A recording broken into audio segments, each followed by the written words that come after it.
ನಮಸ್ಕಾರ ಎಲ್ಲ ವೀಕ್ಷಕರಿಗೆ, ನಾನು ನಿಮ್ಮ ಶಿವರಾಜ್. ಅಗ್ರಿ ಎಕ್ಸ್ಪರ್ಟ್ ಯೂಟ್ಯೂಬ್ ಚಾನಲ್ಗೆ ಎಲ್ಲರಿಗೂ ಸ್ವಾಗತ.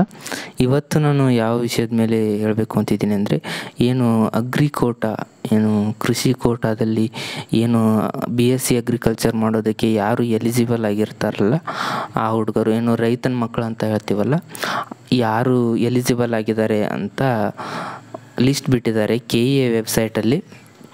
ಯಾರು ಎಲಿಜಿಬಲ್ ಆಗಿದ್ದಾರೆ ಅಂತ ಹೇಗೆ ನೋಡಬೇಕು, ಮತ್ತು ಇದು ಅಗ್ರಿಕಲ್ಚರ್ ಕೋಟಾ ಪ್ರಾಕ್ಟಿಕಲ್ ಎಕ್ಸಾಮ್ ಇನ್ನು ಯಾವಾಗ ನಡೆಸ್ತಾರೆ, ಮತ್ತು ಅದಕ್ಕೆ ಏನೇನು ಓದಬೇಕು, ನೀವು ಎಲಿಜಿಬಲ್ ಆಗಿದ್ದೀರಾ ಅಥವಾ ಆಗಿಲ್ಲ ಅಂತ ಹಲವಾರು ಪ್ರಶ್ನೆಗಳು ನಿಮ್ಮಲ್ಲಿ ಇರ್ತವೆ. ಯಾರ್ಯಾರು ಅಗ್ರಿಕಲ್ಚರ್ ಕೋಟಾ ಅಪ್ಲೈ ಮಾಡಿದ್ದೀರಲ್ಲ, ಈ ವಿಡಿಯೋನ ಸಂಪೂರ್ಣವಾಗಿ ನೋಡಿ. ಏನೇನು ಡಾಕ್ಯುಮೆಂಟ್ ವೆರಿಫಿಕೇಷನ್ ಆನ್ಲೈನ್ ಅಪ್ಲೈ ಮಾಡಿದ್ದೀರಾ, ಅದು ಹೇಗೆ ಆಫ್ಲೈನ್ ಕೂಡ ಈಗ ಸ್ಟಾರ್ಟ್ ಆಗಿದೆ, ಅದನ್ನು ಏನೇನು ಡಾಕ್ಯುಮೆಂಟ್ಸ್ ಬೇಕಾಗಿರುತ್ತೆ, ಹೇಗೆ ವೆರಿಫೈ ಮಾಡೋದು, ಇದನ್ನೆಲ್ಲ ನೋಡೋಣ ಈ ವಿಡಿಯೋದಲ್ಲಿ. ಮೊದಲು agriculture practical quota exam date announce ಆಗಿದೆ. ಎಕ್ಸಾಮ್ ಡೇಟ್ ಯಾವಾಗ ಅಂದರೆ 14 ಮೇ, ಅಂದರೆ ರವಿವಾರ 14ನೇ ಮೇ.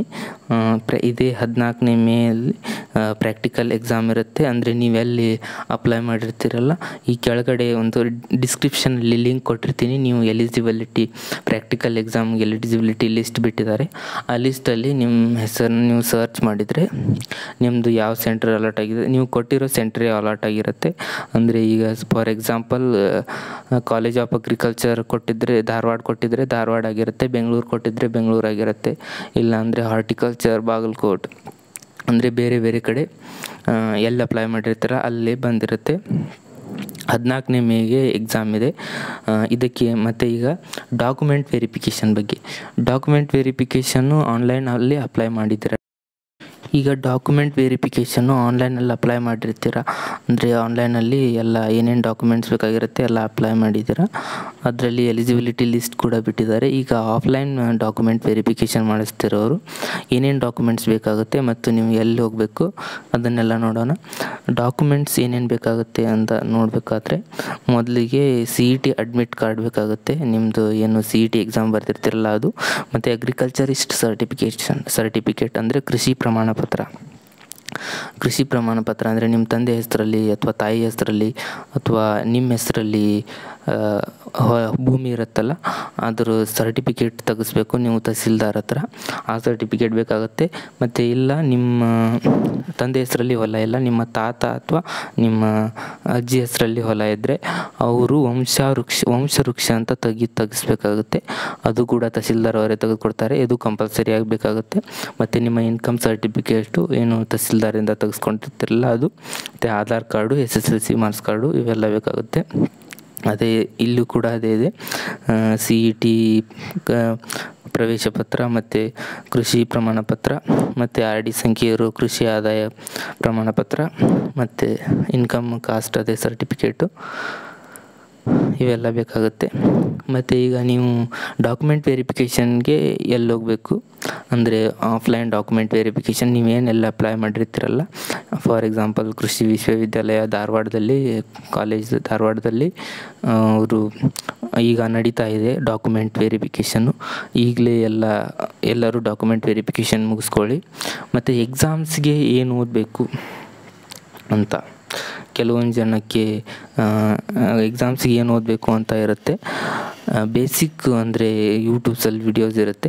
ನಾನು ಕೂಡ ಹೋದ ವರ್ಷ 1-2 ವಿಡಿಯೋಸ್ ಮಾಡಿದ್ದೆ.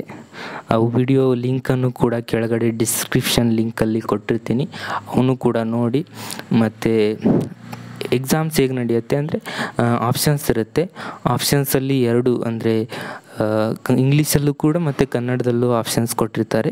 ನೀವು ಏನು ಲ್ಯಾಂಗ್ವೇಜ್ ತೊಂದರೆ ಏನು ಅನುಭವಿಸೋಂತಿಲ್ಲ.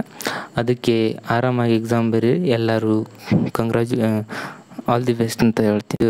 ತೊಂದರೆ ಏನು ಅನುಭವಿಸೋಂತಿಲ್ಲ. ಅದಕ್ಕೆ ಆರಾಮಾಗಿ ಎಕ್ಸಾಮ್ ಬರೀರಿ. ಎಲ್ಲರೂ ಆಲ್ ದಿ ಬೆಸ್ಟ್ ಅಂತ ಹೇಳ್ತೀನಿ. ನೀವು ಇಲ್ಲಿ ನೋಡ್ಬೋದು ಫ್ರೆಂಡ್, ಅಂದರೆ CET ಡಾಕ್ಯುಮೆಂಟ್ ವೆರಿಫಿಕೇಷನ್ ಬಗ್ಗೆ ಕೃಷಿ ವಿಶ್ವವಿದ್ಯಾಲಯ ಧಾರವಾಡದಲ್ಲಿ ನೋಟಿಸ್ ಅಂದರೆ ಏನು ಬೋರ್ಡಲ್ಲಿ ಹಾಕಿರೋದಿದು. CET ಪ್ರಾಕ್ಟಿಕಲ್ ಪರೀಕ್ಷೆ ವಿದ್ಯಾರ್ಥಿಗಳ ದಾಖಲಾತಿ ಪರಿಶೀಲನೆ ಮಣ್ಣು ವಿಜ್ಞಾನ ವಿಭಾಗದ ಹಿಂದುಗಡೆ ಇರುವ ಜೀವ ರಸಾಯನಶಾಸ್ತ್ರ ವಿಭಾಗ ಕೃಷಿ ಮಹಾವಿದ್ಯಾಲಯ ಧಾರವಾಡಕ್ಕೆ ಬಂದು ಭೇಟಿ ಕೊಡಿ. ಹೆಚ್ಚಿನ ಮಾಹಿತಿಗಾಗಿ ಕೆಳಗಿನ ನಂಬರ್ಗೆ ಸಂಪರ್ಕಿಸಿ ಅಂತ ಕೊಟ್ಟಿದ್ದಾರೆ. ಅಂದರೆ ಡಾಕ್ಯುಮೆಂಟ್ ವೆರಿಫಿಕೇಷನ್ಗೆ ನೀವು ಇಲ್ಲಿ ಇಲ್ಲಿ ಧಾರವಾಡಕ್ಕೆ ಯಾರು ಅಪ್ಲೈ ಮಾಡಿರ್ತಾರಲ್ಲ ಅವರಿಗೆ ಸ್ಪೆಷಲ್ ನೋಟಿಸ್ ಇದು. ಅವರು ಇಲ್ಲಿ ಬಂದು ಡಾಕ್ಯುಮೆಂಟ್ ವೆರಿಫಿಕೇಷನ್ ಮಾಡ್ಕೊಂಡು ಹೋಗಬೇಕು. ಅದು ಇಲ್ಲಿ ಬಯೋಕೆಮಿಸ್ಟ್ರಿ ಡಿಪಾರ್ಟ್ಮೆಂಟ್ ಅಂತ ಇರುತ್ತೆ, ಅಲ್ಲಿ ಬಂದು ಡಾಕ್ಯುಮೆಂಟ್ ವೆರಿಫಿಕೇಷನ್ ಮಾಡಬೇಕಾಗುತ್ತೆ. ನೀವು ಇಲ್ಲಿ ಕಾಂಟ್ಯಾಕ್ಟ್ ನಂಬರ್ಸ್ ಕೊಟ್ಟಿದ್ದಾರೆ, ಇವಕ್ಕೆ ಕಾಂಟ್ಯಾಕ್ಟ್ ಮಾಡಿ ಹೆಚ್ಚಿನ ಮಾಹಿತಿಯನ್ನು ತಿಳ್ಕೊಬೋದು ನೀವು.